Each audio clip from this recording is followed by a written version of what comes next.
for new solutions for our new age problems, but sometimes the solutions lie in the old wisdom. Higher rates of depression, anxiety, lack of focus, a constant state of sadness, and detachment from the world are conditions that many of us face today. But like many things, our own body holds the solution for these problems. The negative emotions that we all feel are the result of chemical and hormonal imbalances in our brains.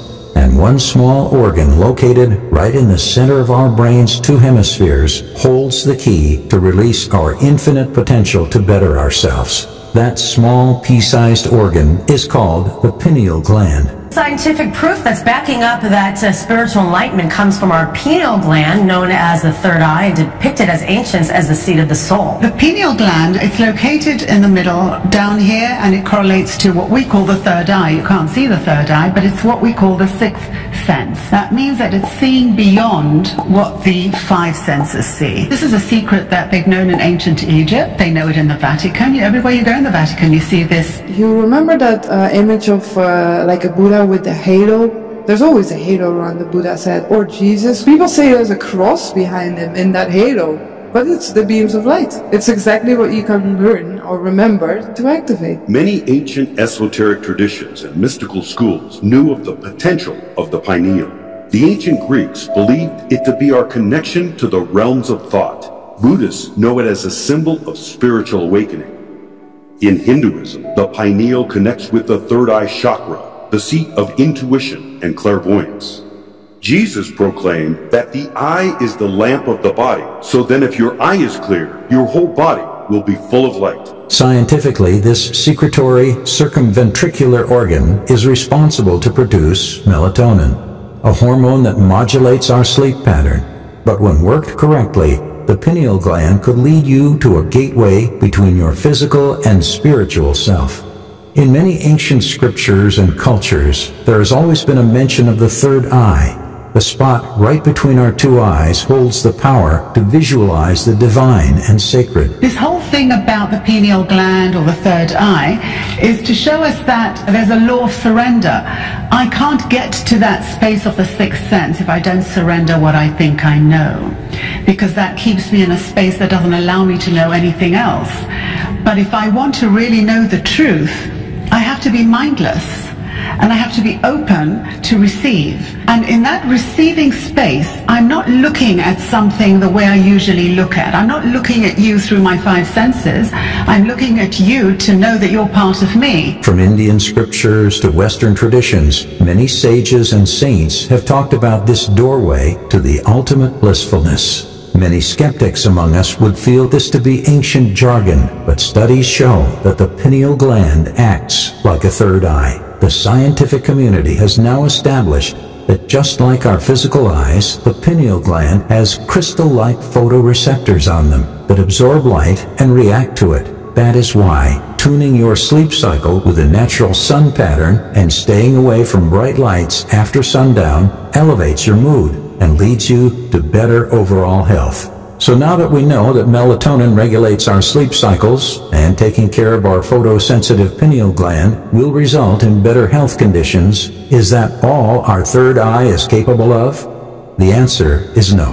The pineal gland holds much more power than just regulating our sleep, and ancient cultures were always aware of what our modern science is beginning to understand. Modern science has now established that the calcite structures on the pineal gland contain piezoelectric properties.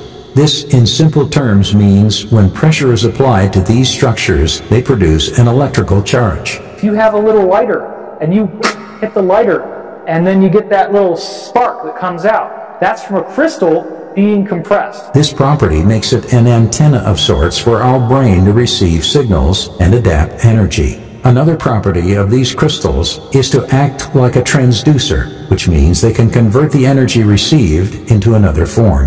In its regular work form, the pineal gland receives the energies from our senses and transfers them into signals to our brain, guiding it to react accordingly. But once activated properly, it holds the power to connect with the energies of the universe around us. It can become the gateway between the earthly and the divine. The piezoelectric effect works with the tiny crystals surrounding the pineal gland surface through the push of energy. Piezochromism. Piezochromatic crystals are crystals that can release any color of light in the rainbow. In yogic practices, this effect is achieved through breathing and focus exercises that release the cerebrospinal fluid, which is pushed against your pineal gland, the seventh chakra, and the third eye, which results in the release of an electrical charge. This release of charge expands the calcite crystals around the pineal gland to their limit, and then brings them back to their original size. This continuous cycle results in a constant electromagnetic field within our brains. This release and contraction of the electromagnetic field creates a pulsating effect within our mind and body, bringing us one step closer to unleashing our energies. Now operating within this pulsating electromagnetic field, the pineal gland releases upgraded metabolites of melatonin into the brain. As the pineal gland becomes more activated, the higher frequency energy produced in your brain conjoins all your 7 energies and translates them to your brain with vivid imagery. It is when with time you reach this higher state of frequencies your pineal gland naturally starts to produce melatonin metabolites called benzodiazepines. These chemicals make your brain calmer, more aware, and at peace in all situations. It's important to note here that benzodiazepines are the same class of drugs that are used in antidepressants and anti-anxiety drugs. Dimethyltryptamine is the main chemical that seems to do this. When DMT is chipped out of a tray that it was synthesized in, you hit it with a screwdriver, bam, you get these big bursts of colored light. DMT is this, dimethyltryptamine. It's what the theory is that it's what's released by the pineal gland that gives us these elevated states of insight. Maybe DMT is the lens of our pineal gland, allowing us to see wider areas of reality than are normally accessible to our senses. The pineal gland is lined on the inside with tissue called pinealocytes. These pinealocytes are similar to the rods and cones in the retina of your eye. That's right, it's the third eye. Your brain has a third eye in the center.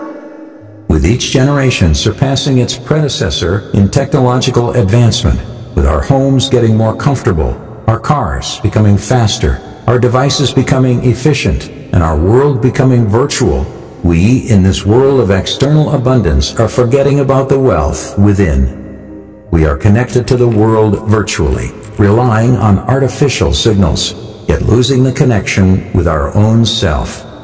With modern medicine synthesizing drugs for our each and every problem, which further enables our dependence on drugs with massive side effects, we have stopped searching for the drugs within. But if we are provided with the opportunity and knowledge to lead our small, pea-sized third eye to envision a state of mind that lets us connect to the colors we have never seen, the feelings we have never felt, and imagery we have never discovered, shouldn't we allow ourselves to go to that place? Don't we owe it to our true self to be released along with the higher state of our mind, which is connected to the frequencies of our world that will transcend us into a blissful, awakened, self-aware state?